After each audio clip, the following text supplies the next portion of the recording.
Hello, everyone. Today I'm going to talk about what makes a UDL lesson plan different, the different strategies under UDL lesson planning, and essentially what UDL requires for a lesson plan to have to be able to reach diverse learners and, of course, learners with disabilities. The first question is, what makes a UDL lesson plan different from essentially a regular lesson plan?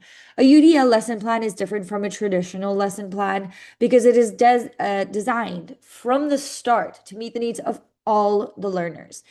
It includes multiple means of representation, engagement, and expression, making the learning more flexible and accessible.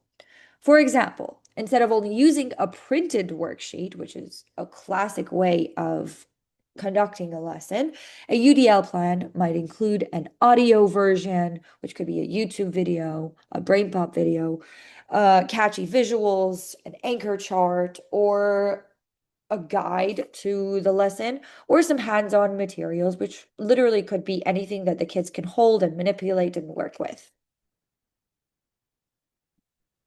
UDL principles in lesson design. Here are examples of UDL principles, which is the basic makeup of UDL essentially. Representation, which means students, it means how you are delivering your lesson, how you are teaching these kids something new. So instead of just lecturing in front of the classroom, students can read a story, listen to an audiobook, or watch a video together. This is going to include all learners. For engagement, which means how are you going to engage these kids to then be able to do a summative or formative assessment, is they can choose between group work or working alone. This is my favorite type because it includes centers. Centers is incredible. You can build centers around the types of learners that you have as you figure it out at the beginning of the year. And then by the middle of the year, every single one of your plans includes a way for every single learner to be able to, first of all, show you what they know, and of course, give them a fair chance to excel. So your grade book doesn't just include written assessments. For expression, is students showing you what they know. Students might write a paragraph, draw a comic, or record a video to show what they learned. And this encompasses all the different learners. How do you determine lesson assessments? How do you decide what kind of assessment to give for a certain lesson? Assessments in UDL is based on what students know, not just how they show it. I personally determine assessments by considering the student's strengths, needs, and preferences. If I know that a student has dyslexia and has a very hard time writing notes in the classroom, or writing a worksheet, I will create a type of assessment that is more visual. He's going to move around pieces, or she is going to jump around and sing a song for me, which has all the information that I just taught.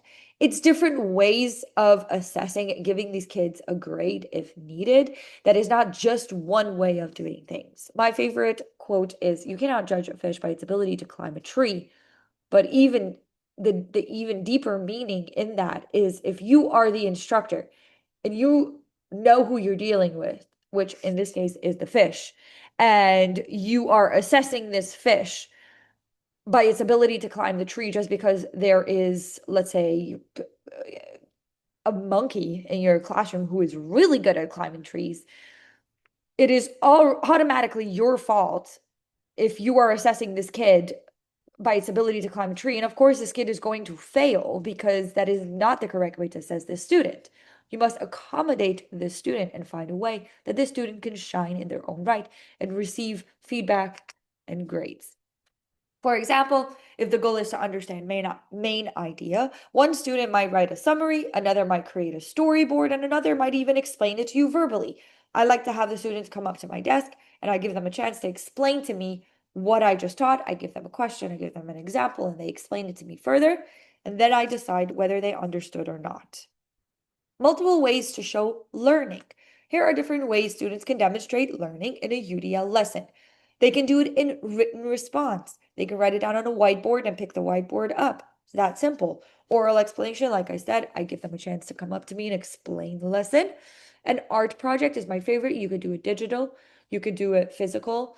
You could do a graphic organizer, which is incredible for all writing purposes. And it is very easy to differentiate graphic organizers. And again, digital slideshows, you could create so many, you could use so many different apps that allow the kids to get really creative. These things gives all students a fair chance to succeed in a way that works for them. This is the proper way to do a UDL lesson plan. The last slide is my resources for UDL lesson plan. Two great resources that I found that help me plan UDL lessons are CAST UDL Guidelines, which is udlguidelines.cast.org. Or you can also do UDL Exchange, is a site where educators share UDL lesson plans and ideas, which is kind of like TPT, but for UDL lesson plans. You can find it on udlexchange.cast.org. Thank you very much.